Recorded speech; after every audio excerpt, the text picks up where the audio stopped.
갖고 있지.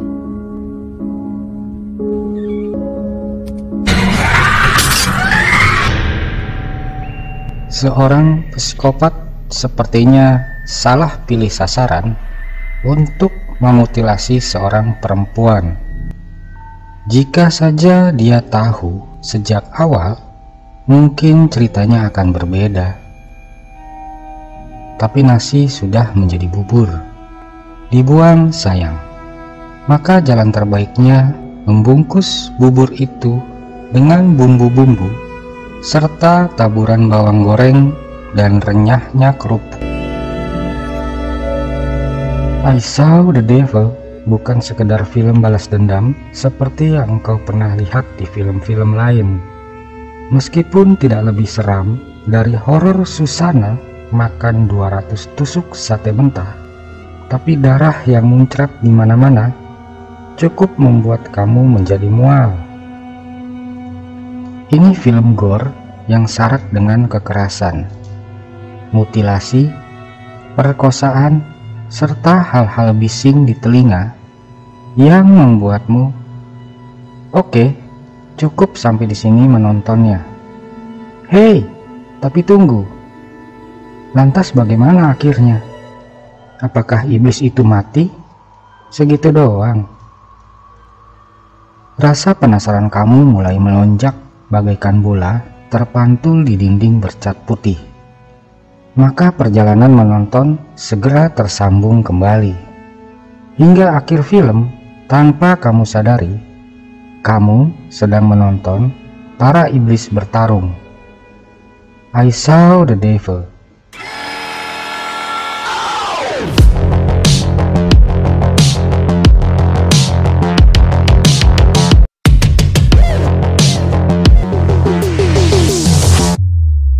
Aulia Channel.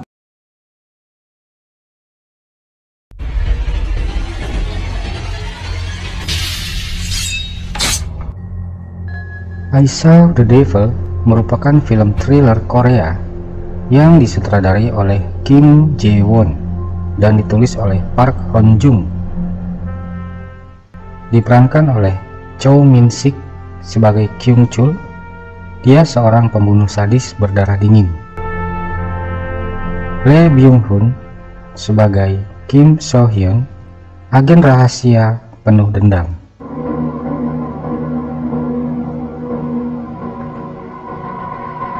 Kisah diawali pada suatu malam, seorang sopir bus sekolah bernama Jang Kyung-chul bertemu dengan seorang wanita bernama Jang Jo-young dan menawarkan untuk memperbaiki ban mobilnya yang kempes. Kemudian Kyung-chul memukulinya hingga pingsan, lalu membawa Jang Jo-hyun ke rumahnya dan memulai memotong-motong seperti sedang memotong daging sapi.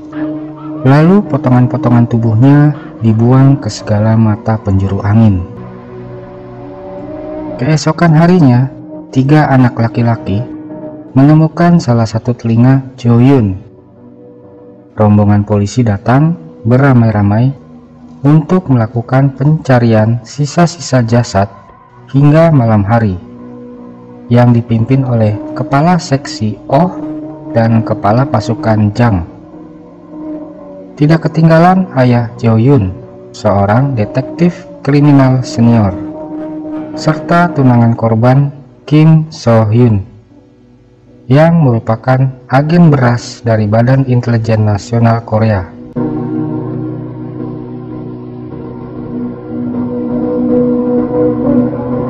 Saat di pemakaman, Kim So-hyun bersumpah untuk membalas dendam terhadap si pembunuh.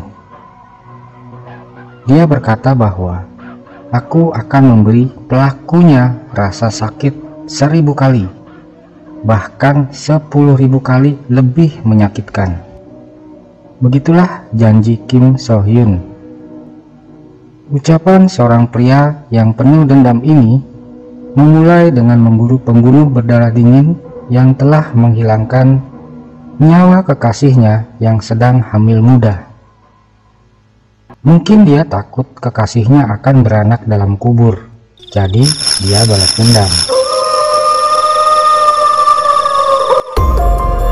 Pemirsa, akankah semua yang terjadi akan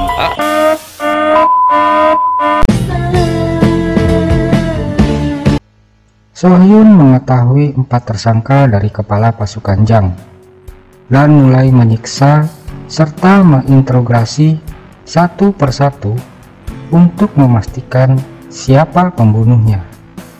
Tersangka pertama disiksa saat asik nonton bokep sambil coli, berakhir dengan titipnya dipentung dengan kunci Inggris.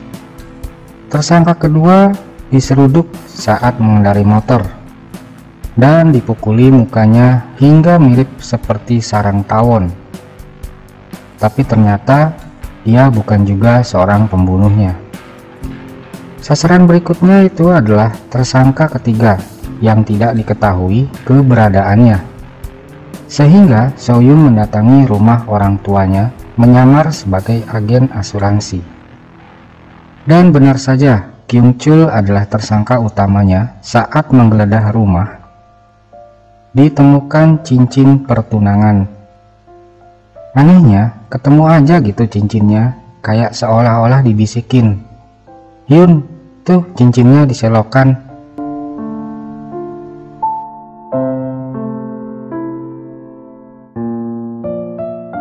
Beberapa waktu kemudian, saat Kyung-chul membawa pulang seorang siswi untuk diperkaos di sebuah greenhouse, So-hyun datang dan terjadilah pertarungan sengit tangan kosong versus Arit yang berakhir Kyung-chul terkapar.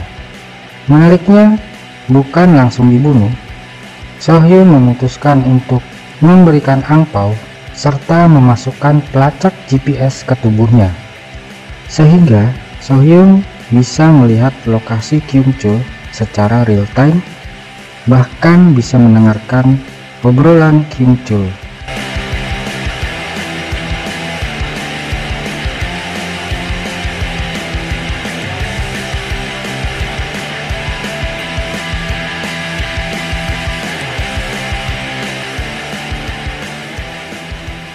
Ketika sadar, Kyung-chul berjalan di sepanjang jalan dan ditawari tumpangan sebuah taksi yang sudah berisi 1 penumpang. Pengemudi dan penumpang sebenarnya adalah penjahat yang bermaksud untuk merampok dan membunuhnya, tapi nahas bagi mereka berdua karena salah memilih korbannya kali ini. Selanjutnya bisa kalian tebak kan? Iya, mereka berdua tewas mengenaskan dengan banyak tusukan. Banyak darah yang muncrat di dalam mobil.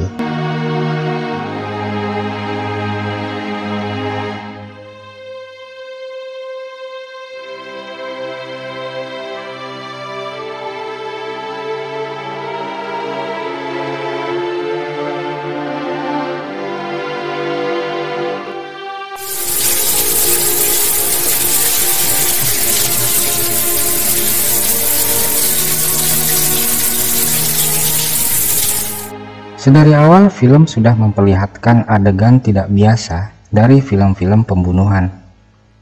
Yang membuat saya melanjutkan menonton film ini, tentu setelah saya menarik nafas panjang.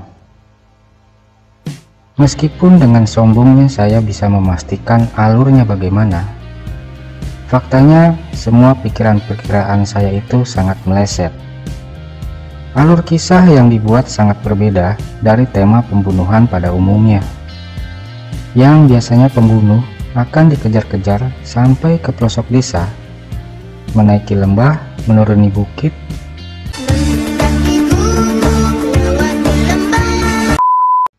dan ketika tertangkap, cap cip cup, pembunuh mati, film selesai.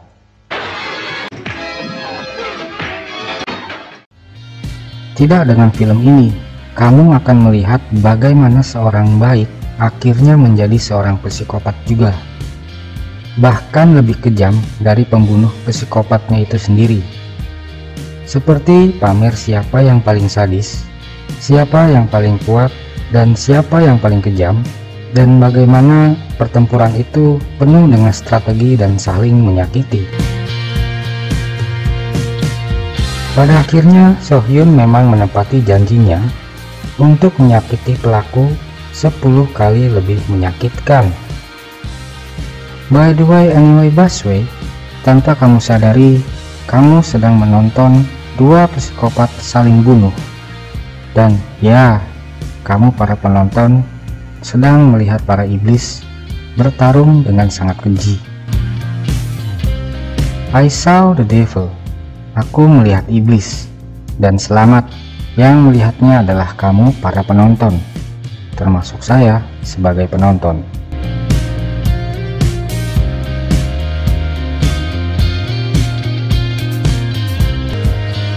Sampai jumpa, selamat menonton, siapkan kantong plastik, siapa tahu Anda muntah. Adios, amigos.